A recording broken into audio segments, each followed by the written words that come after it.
उदगीर शहरातील सर्व नागरिकांना व ऑटो चालकांना मी आवाहन करू इच्छितो की आजपासून उदगीर शहरामध्ये जे ऑटो चालक आहेत त्यांच्यावर पोलीस प्रशासनामार्फत कडक मोहीम राबवण्यात येत आहे। त्यामध्ये प्रामुख्याने सर्व ऑटो चालकाकडे ड्रेस कोड असणं महत्त्वाचं आहे। त्याचप्रमाणे मी बऱ्याच ठिकाणी बघतो की ऑटो चालक हे फ्रंट सीट घेऊन आपले ऑटो चालवत आहेत।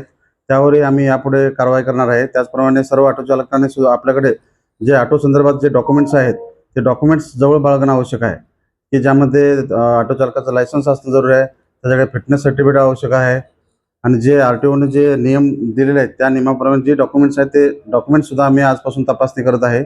आणि बऱ्याच वेळा असं निदर्शन येत आहे की ऑटो चालक हे कोणत्याही चौकामध्ये नो पार्किंग ठिकाणी ऑटो पार्क करत आहेत, त्यामुळे वाहतुकीस अडथळा होत आहे। त्यामुळे जे असे ऑटो चालक आहेत की जे बाबा जेणेकरून कॉर्नरला उभा करतायत किंवा ज्या ठिकाणी स्टॉप नाही त्या ठिकाणी उभा करतायत आणि वाहतुकीला अडथळा निर्माण करतायत, त्या ऑटो चालकावर यापुढे कडक कारवाई करण्यात येणार आहे।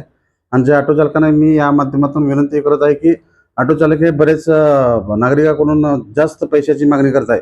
ज्या ठिकाणी RTOने जे नियम ठरवून दिलेले आहेत त्याप्रमाणे त्यांनी नागरिकांकडून पैशाची मागणी करावी किंवा त्यांचे ऑटोचे भाडे घ्यावे। जर ऑटो चालक हा विनाकारण नागरिकांकडून जर जास्त भाडे घेत असल्याचे निदर्शनास आल्यास मी RTO आणि आम्ही पोलीस प्रशासनामार्फत एक संयुक्त मोहीम राबवणार आहोत आणि कडक कारवाई करण्यात येणार आहे। त्याचप्रमाणे इतर मोटरसायकल धारकांना किंवा इतर वाहन चालकांना मी आवाहन करू इच्छितो की आपले वाहन चालविताना सगळे लायसन्स असणं जरुरी आहे। नो पार्किंग ठिकाणी वाहन आपलं पार्क करू नये। त्याचप्रमाणे आम्ही पोलीस प्रशासनामार्फत गेल्या 4-5 दिवसापासून ड्रंक अँड ड्राईव्हची सुद्धा मोहीम राबवण्यात येत आहे। गेल्या 4 दिवसात आम्ही 4 वाहनधारकांवर दारू पिऊन वाहन चालवल्याचे गुन्हे दाखल केले आहेत आणि यापुढे सुद्धा हे वाहन जर आपण दारू पिऊन वाहन चालवत असाल आणि त्यामुळे जर अपघात होत असेल तर त्या अशा वाहन चालकावर कडक मोहीम राबवण्यात येणार आहे।